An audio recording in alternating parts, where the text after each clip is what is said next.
On today's video, let's talk about stage 3 of Light versus Darkness Barbarian Fort Hunting. In this video, we'll have all the tips and tricks for you to not only do the minimum rewards, but also to potentially make it to first place, get all the awesome rewards, all the math on how to optimize your hunt, as well as whether or not it's worth fighting for first place in this event. Everything and anything you need to know about this event in this video.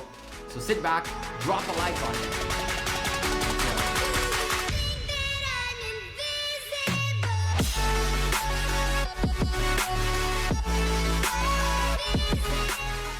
YouTube, welcome back to Gekko Gaming. Stage 3 of Light versus Darkness is here, and we're gonna break it down. But before we do that, I'm a sponsored content creator by Rise of Kingdoms. Make sure if you're enjoying the content, find it helpful, useful, informative, all that good stuff, you're letting me know with likes, as well as subscribing to the channel. Hit the bell for notifications so you know when we upload videos or go live streaming. 56.7% of you are not subscribed. Welcome to all of you new viewers. I hope to earn your subscription today. So, when we talk about Light versus Darkness, every week we have a brand new stage. We made a video about stage 1 and stage 2 and how I ended up winning stage 1, carded up on the top right. If you haven't seen that video, I very much recommend it for you to be able to win stage 1. It has a lot of tips on how I got it done, and trust me, those tips are not anywhere you can find. So, with that being said, stage 3 is all about hunting barbarian forts. Now, my pickle with this type of event is that for 4 long days, you're going to have to stay awake for as long as humanly possible to win these events. To make matters worse, barbarian forts are shared among the map, which means you're not only sharing them with your kingdom, but in Light versus Darkness, you're also ending up, maybe not, more often than not, yes, sharing with another alliance in this area. So, look at this. We have right now 256, shout out to these guys, in here. And on top of all that, us in this little zone hunting for forts. Listen, it's impossible. And so there are a few tips and tricks along the way that I'm going to show you guys, and we're going to go over the math next. Personally, I was not a fan of doing this event to the top, but I did do the minimum rewards to get my coins and get everything. Let's get those redeemed and out of the way. The reason for that, 3,000 Soluna coins means 3,000 to 30,000 potential honor out of them. 1,000 AP for free. Well, not for free, you're hunting barbarian forts. But yeah, in general, I recommend for all of these to do the bare minimum. And here's the math for you if you want to do that. So, there are 3 tables in here. Don't panic, we'll go over all the numbers together. The top tables are about peacekeeping commanders. If you're using peacekeeping commanders for barbarian fort hunts, which you probably are, that table is for you. If for some reason your, I don't know, Minamoto is set up as a not peacekeeping commander right now and you want to use him, and this second table area is for you, and this third one we'll go over later. If you look really quickly, you'll see I only have forts 5, 6, and 7 on the table, and that is because the amounts of points that you get, which you can see right there, are for 4 levels from 5 to 9, from 60 points all the way to 130 points per fort. But the twilight of this makes it so that the only levels that you can hunt are either 5, 6, or 7, because level 8's only unlocked in here, and there are still 3 chronicles to get there. So I don't really know what Lilith were thinking, or maybe this will open up in the last day or something like that. I don't think we'll ever get to see level 8s on this stage, and with that, we ended up doing the math strictly for levels 5, 6, and 7. So as you can see up there, you get 60 points for level 5s, 75 for 6, 90 for 7, and 0 honor points for the level 5 forts. They are absolutely nowhere in here.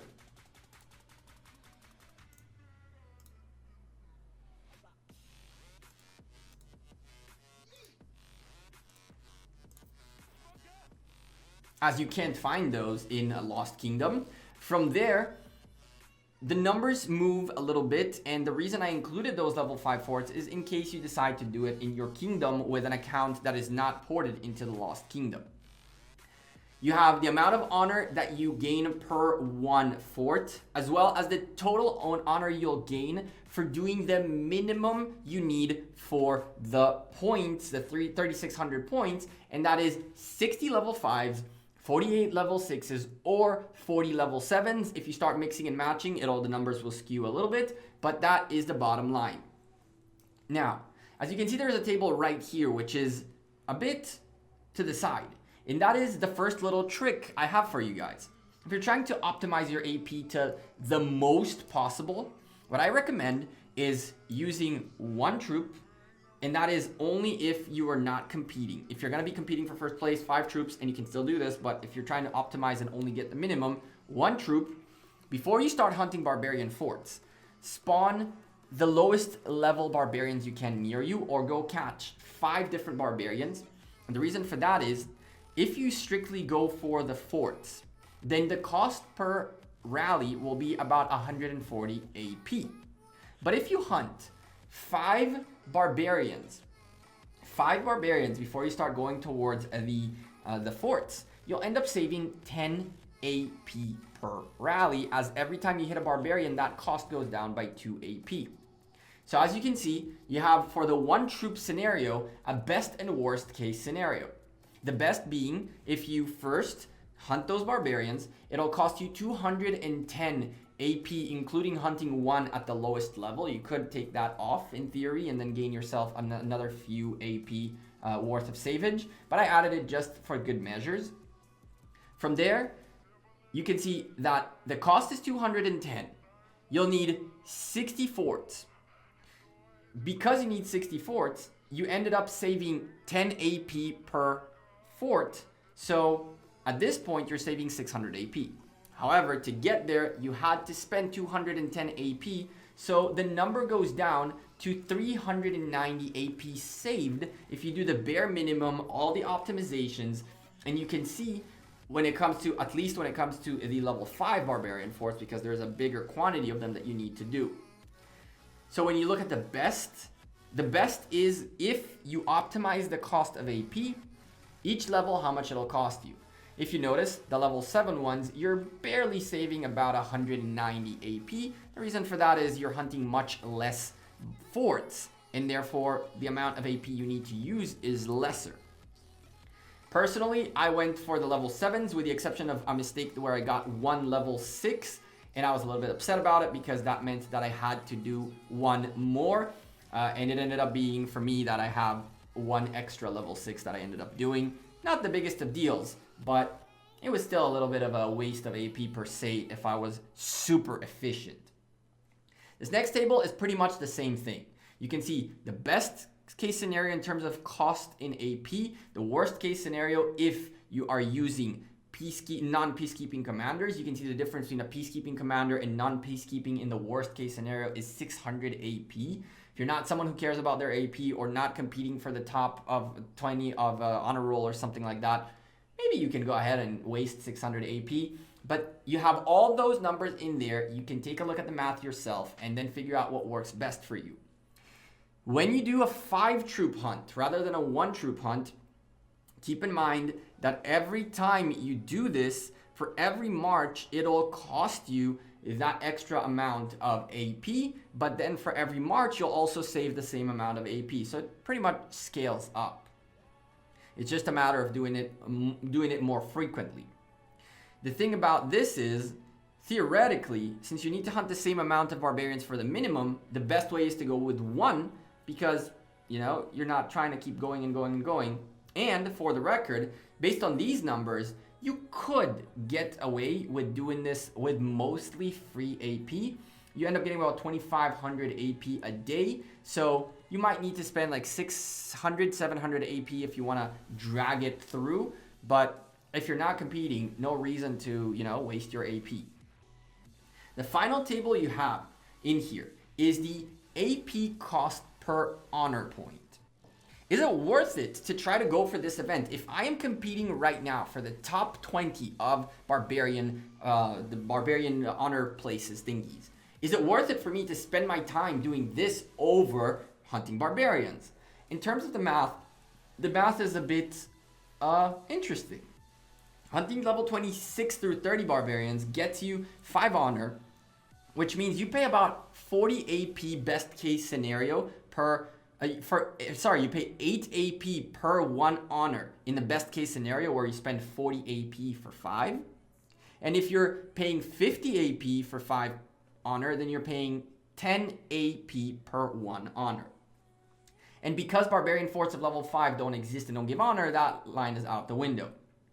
31 through 35s will give you 8 honor, which means at this point, if you are spending 40 AP per time you go, it would be 5 AP per honor, and the worst case scenario is 625. Now keep in mind, those numbers still keep going down because after you do this, which you'll naturally do, that cost will go even further down, but I didn't feel like calculating all of that. I want to give you guys rough estimations because nobody's going to go that deep.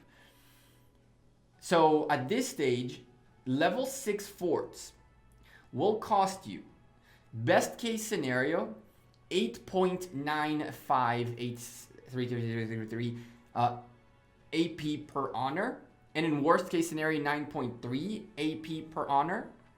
While hunting level 36s through 40s, you're paying about 4 AP for each honor, or 5 AP for each honor.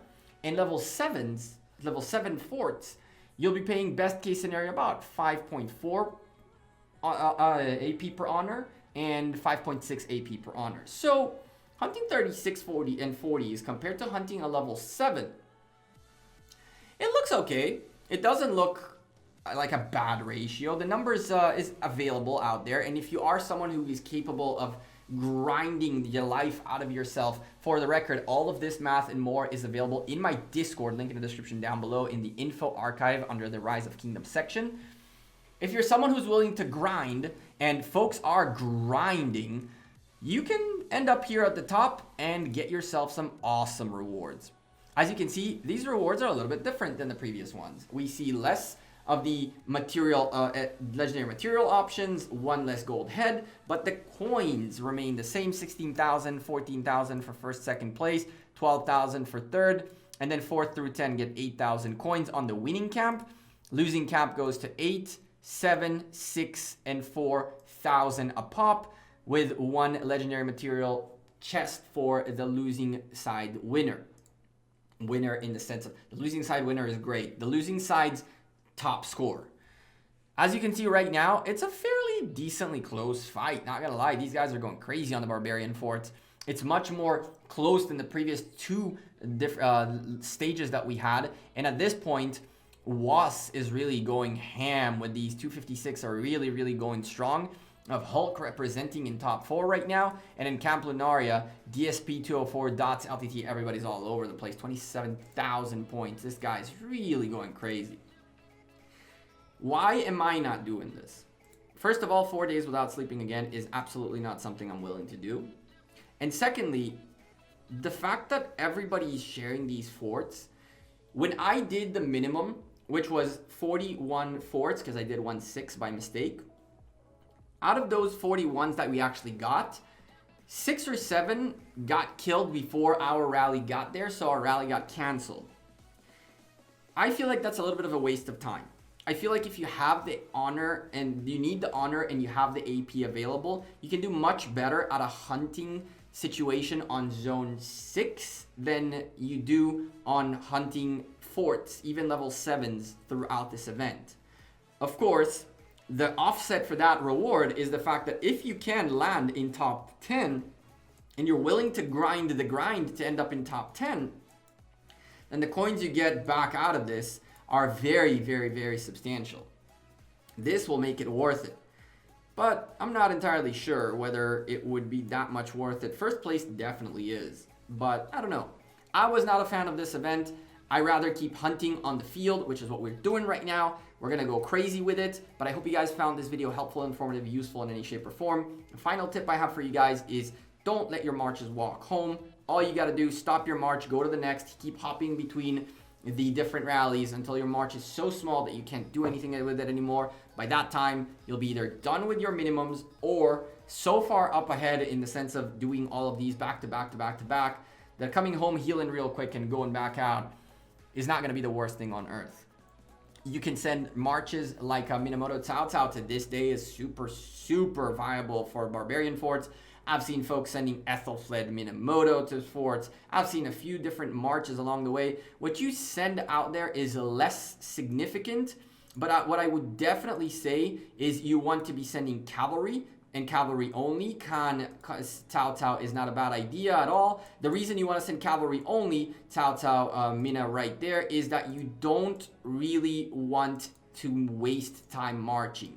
So the better, personally, I don't even think tier 5s are that significant. Some folks are sending tier 5s, but sending tier 4s is completely acceptable, and you'll definitely get rid of the barbarian forts. But if you're looking to chain and survive as long as possible, tier 5s are probably a better idea. As you can see, JWM are very hard at it. There's 4 rallies right now, 5 rallies right now, more. Ooh, there's a lot more than that. And this is just going to keep going for a while.